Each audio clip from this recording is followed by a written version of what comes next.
छाती से लेकर और जंघा तक यहाँ जितने भी रोग आप जानते हैं वो सब पित्त के रोग। गैस बनना, एसिडिटी होना, हाइपर एसिडिटी होना, अल्सर होना, पेप्टिक अल्सर होना, खाते समय मुंह में पानी आना या मुंह का पानी बिल्कुल सूख जाना, बार बार डकार आना, खट्टी डकारें आना, हिचकियां आना, ये सब पित्त की समस्याएं हैं, पित्त के रोग। और इनकी संख्या 40 है। ये छाती से लेकर जंघा के बीच वाले इलाके के रोग हैं सब पित्त के। किडनी खराब होना, लीवर खराब होना, किडनी में स्टोन होना, लीवर में सूजन होना, ये सब पित्त की समस्याएं हैं। और खराब रोगों के नाम बताऊं, जॉन्डिस होना, पीलिया होना, हेपेटाइटिस होना, ये सब पित्त के रोग हैं, पित्त की समस्याएं। कई तरह के बुखार, पित्त। हमारी आयुर्वेद चिकित्सा का जो मूल सिद्धांत है वो जान लेना चाहिए। सिद्धांत यह है कि कोई व्यक्ति बीमार कब पड़ता है और कोई व्यक्ति स्वस्थ कब रहता है। बीमार कोई भी व्यक्ति तब पड़ता है जब उसका वात, पित्त और कफ तीनों असमान होते हैं, असंतुलित होते हैं। और कोई भी व्यक्ति स्वस्थ तब रहता है जब वात, पित्त, कफ तीनों उसके संतुलित होते हैं। तो वात, पित्त, कफ तीनों का संतुलन अगर है तो जीवन में आपको कभी रोग आएगा नहीं। और अगर वात, पित्त, कफ में असंतुलन है, टूट फूट है, तो हमेशा रोग आने वाले हैं और आप परेशान हो जाने वाले हैं। वात के असंतुलन से हमारे शरीर में 80 रोग आते हैं, 80, 8 और 0, 80। पित्त के असंतुलन से हमारे शरीर में 40 रोग आते हैं, 4 और 0, 40। और कफ के असंतुलन से 28 रोग आते हैं। सबसे कम कफ के रोग हैं, सबसे ज्यादा वात के रोग हैं, पित्त वाला बीच में है। अब आपको जिंदगी भर एक ही चीज ध्यान रखनी है कि वात, पित्त, कफ तीनों संतुलित रहे आपके, तो आप रोगी नहीं हो सकते। तो आपको करना क्या है, वात, पित्त, कफ तीनों को संतुलन रखने के लिए महर्षि वाग्भट के कुछ सूत्र याद रखें और याद रखें उनको जीवन में पालन करना है। पहला सूत्र है उनका, खाना खाने के बाद कभी भी पानी नहीं पीना। ये पहला सूत्र, खाना खाने के बाद कभी भी पानी नहीं पीना। सूत्र को उन्होंने लिखा है जिस तरह से वो मैं बताता हूँ, ये मैंने भाषांतर करके बोल दिया आपको, खाना खाने के बाद पानी नहीं पीना। महर्षि वाग्भट ने ऐसे नहीं लिखा, उन्होंने लिखा है भोजनांते विषम वारी, ऐसे लिखा। भोजनांते माने भोजन अंते, भोजन अंते माने भोजन के अंत में, विषम, विषम माने विष के जैसा, वारी, वारी माने पानी, भोजन के अंत में पानी विष के जैसा है, ये है सूत्र। मतलब भोजन के अंत में पानी ना पिए, मैंने सरल कर दिया उसको। अब क्यों ना पिए, कारण उसका एक है कि हम जब खाना खाते हैं, खाना सारा पेट में इकट्ठा होता है, एक स्थान है उसको जठर कहते हैं, जठर स्थान पे खाना जब आता है तो अपने आप अग्नि जलती है, उसको जठर अग्नि कहते हैं। खाना खाते ही पेट में अग्नि है, वो जठर अग्नि है। अग्नि जलती है तो खाना पचता है, अग्नि नहीं जलती तो खाना नहीं पचता। तो आपने खाना खा लिया, पेट में अग्नि जली, अग्नि ने जैसे ही जलना शुरू किया आपने पानी पी लिया और खूब ठंडा पानी पी लिया, चिल्ड वाटर, फ्रिज से निकाल के बोतल के ढक्कन। अब क्या होगा, अग्नि बुझ गई, अग्नि बुझ गई तो खाना नहीं बचेगा, तो खाना सड़ेगा और सड़ा हुआ खाना 103 बीमारियां पैदा करेगा। सबसे ज्यादा बीमारियां इसी में आती, इसलिए वाग्भट जी ने पहला सूत्र ये लिखा, भोजनांते विषम वारी, खाने के बाद पानी नहीं पीना। तो आप बोलेंगे कब पीना, खाना जब आप खाते हैं तो अग्नि जलने की जो क्रिया है वो 1 घंटे से शुरू होकर 1.5 घंटे तक चलती है।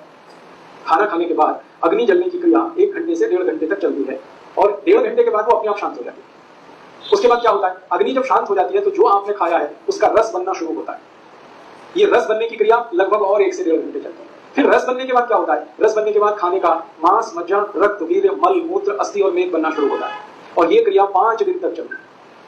आज आप लोग खाना खाएंगे ना, आज का खाना 5 दिन तक डाइजेस्ट होता है, अभी खाया तो 5 दिन तक। और इस पूरी क्रिया में हमें जो सबसे महत्व की बात जाननी है वो ये कि सबसे ज्यादा और सबसे आसानी से बनता है मांस और सबसे कम और सबसे देर में बनता है वीर्य।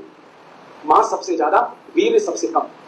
आपको सुनकर ताज्जुब होगा, वाग्भट जी ने एक जगह लिखा और आज की आधुनिक विज्ञान ने उसको सिद्ध किया। वो ये है कि आज तारीख 19 जुलाई को आप जो खाना खाएंगे इसका वीर्य बनने के लिए 1 महीना खर्च होगा। अगले महीने 20 अगस्त को बनेगा।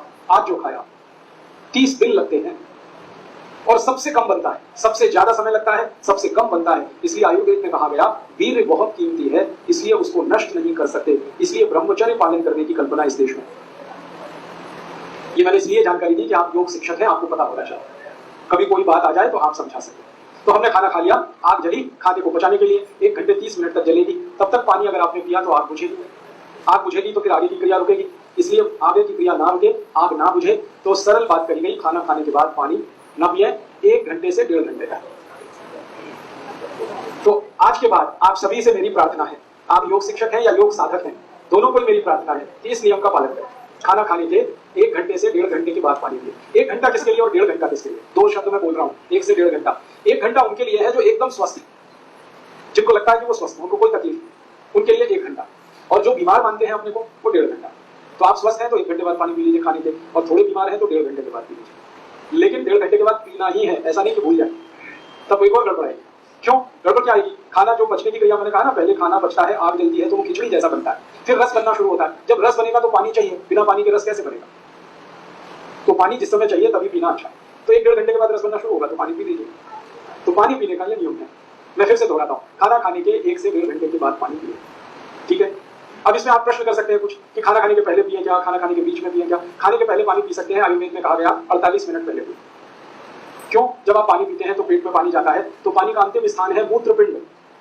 पहला स्थान है मुंह, जहां से ये जाना शुरू होता है, अंत में आता है सारा पानी मूत्रपिंड में, फिर उसके बाद ये मूत्र के द्वारा बाहर निकलता है। तो मूत्रपिंड में पानी पहुंचने के लिए 48 मिनट लगता है।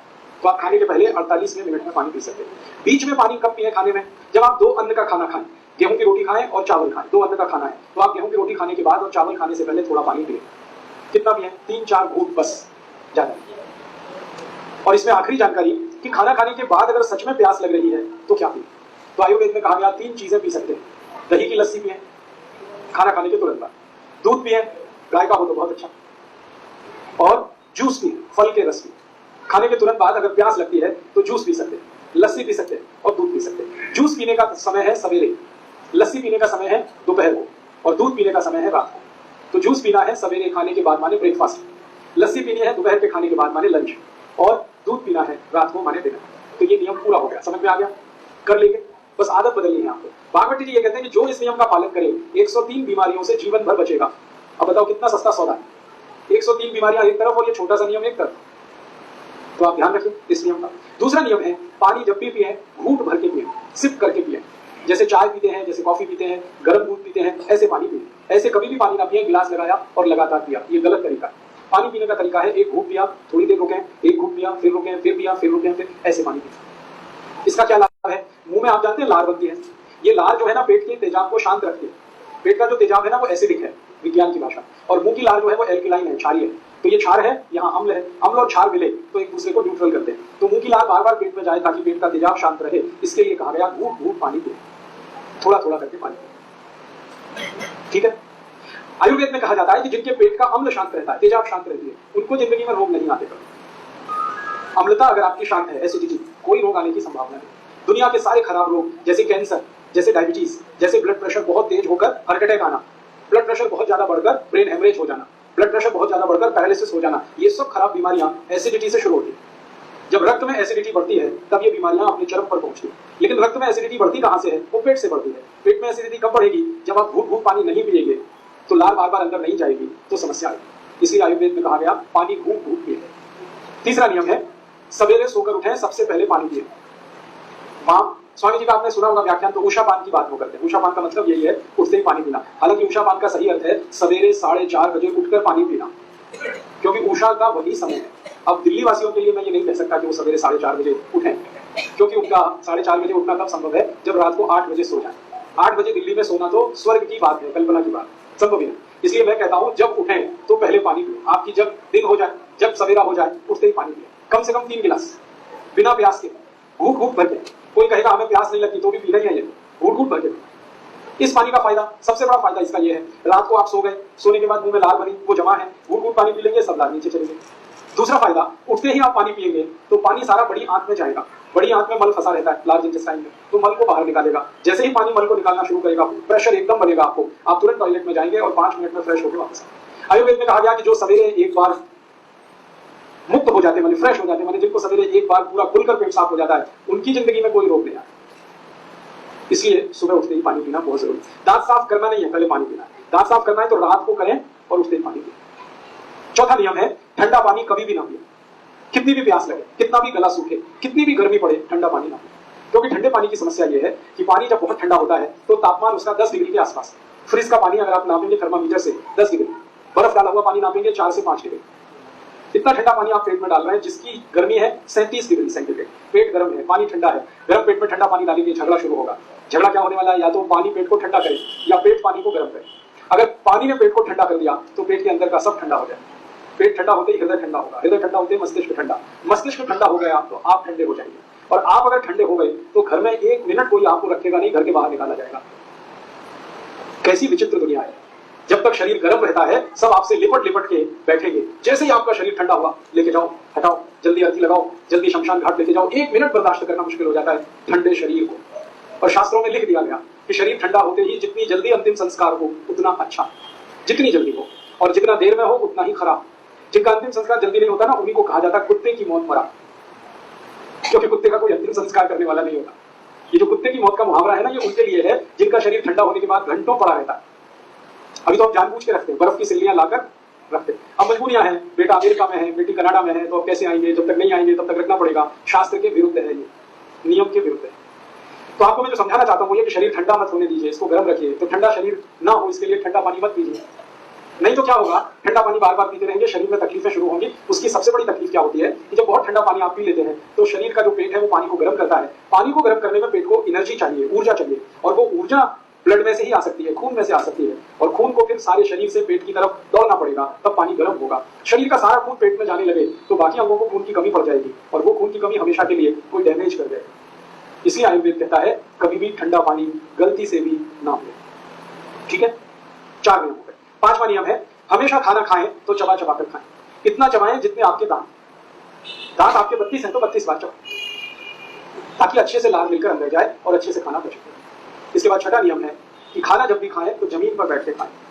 जमीन पर बैठने से क्या होता है, पृथ्वी का गुरुत्व बल हमारे पेट पर केंद्रित है। पेट की नाभि पर गुरुत्वाकर्षण होने से नाभि चार्ज है, नाभि के पड़ोस में जठर है, वो चार्ज है, जठर के चार्ज होने से अग्नि तेज होगी, खाना जल्दी पचे, इसलिए बैठ के।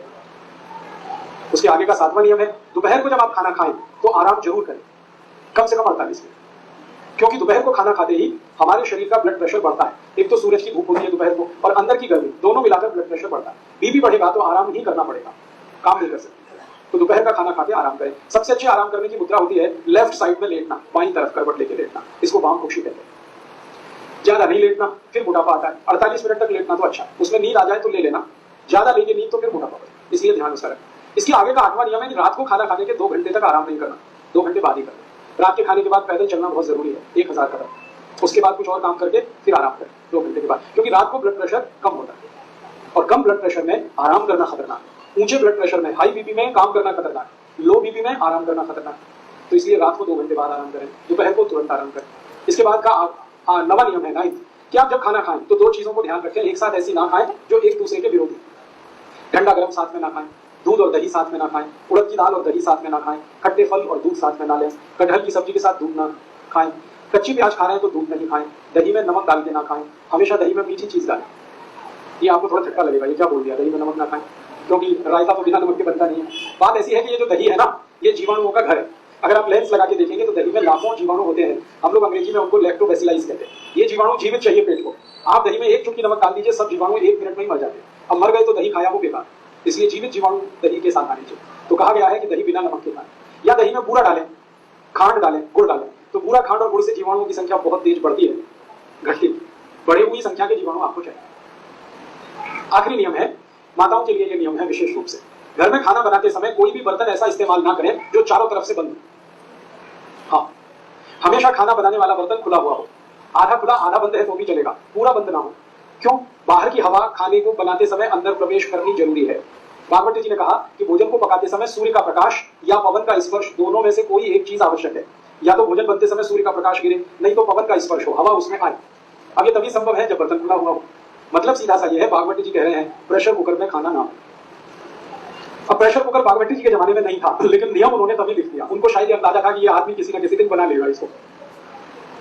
अब ये बात मैंने मजाक में कही, लेकिन ये बड़ी गंभीर बात है। ये प्रेशर कुकर का चक्कर बड़ा खराब है। आप जानते हैं प्रेशर कुकर एल्यूमिनियम का है। एल्यूमिनियम दुनिया का सबसे खराब मेटल है, धातु है, खाना बनाने के लिए और पकाने के लिए। मैंने एक सर्वे किया था आज से 10 साल पहले कि गरीबों को सबसे ज्यादा अस्थमा, दमा और टीबी क्यों होती है गरीबों को। उस सर्वे का रिजल्ट आया कि सारे गरीब लोग एल्यूमिनियम के बर्तन में खाना बनाते हैं और खाते हैं, यही उनके दमा और अस्थमा का कारण और टीबी का।